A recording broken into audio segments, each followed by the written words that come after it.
Hello my fellow preppers, this is the Homestead Prepper, and today I'd like to talk with you all about economic collapse 22 long rifle survival. Now, every prepper who thinks that he or she could face a without rule of law or crap hit the fan scenario, I think you should own a 22 long rifle.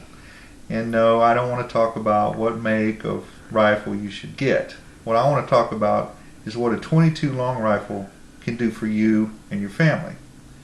First, the 22 is cheap and it's reliable. There's no excuse for not owning one. If you go to cheaperthandirt.com, you can pick up a good 22 for around $200 or so. You can also you can purchase it online.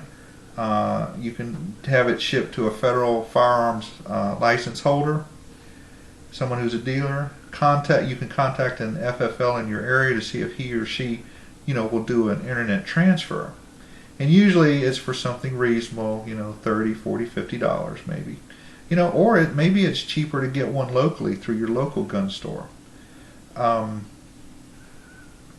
maybe you could buy one off of a friend who has too many 22s.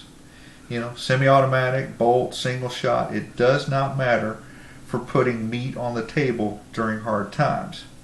Now I know a lot of you are cringing at the thought of shooting, a squirrel, a rabbit, a possum, a raccoon, a hog, or a deer.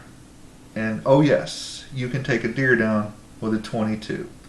I have it on good authority that in the old days, deer were hunted with 22 long rifle. The hunters back in the day, what they would do is they would just do a headshot to take a deer down. Now I wouldn't go for a hard or lung shot on a deer with this caliber.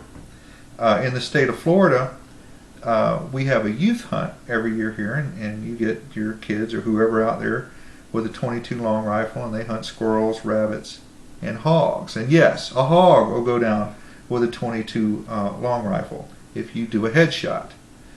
So, to put meat in your freezer or dinner on your plate, this thing right here will do it. Now, I do not recommend hunting a bear with a 22. So I would get something else if that's your goal.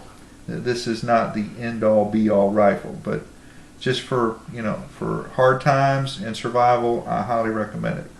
Now, I've also seen people on YouTube who are going to use pellet rifles.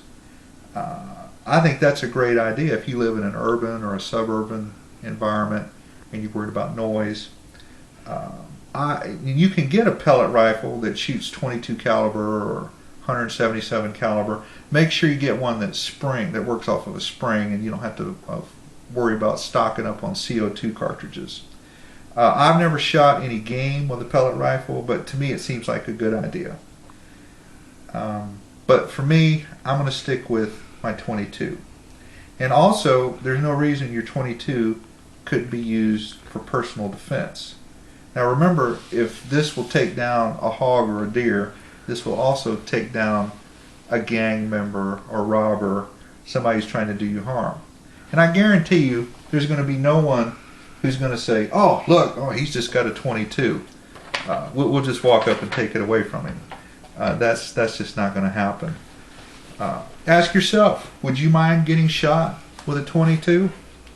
Or would you respect it more if you got shot with 5.56 or 7.62 millimeter? Now me, I don't want to be even shot with a pellet gun. So, and don't get me wrong, you can't go wrong with a larger caliber, more power, more range. But if you are going to use a 22 as your defensive weapon, I recommend you get a semi-automatic and you get some high-capacity magazines. And above all else, do not underestimate 22 long rifle. This is the Homestead Prepper, signing out.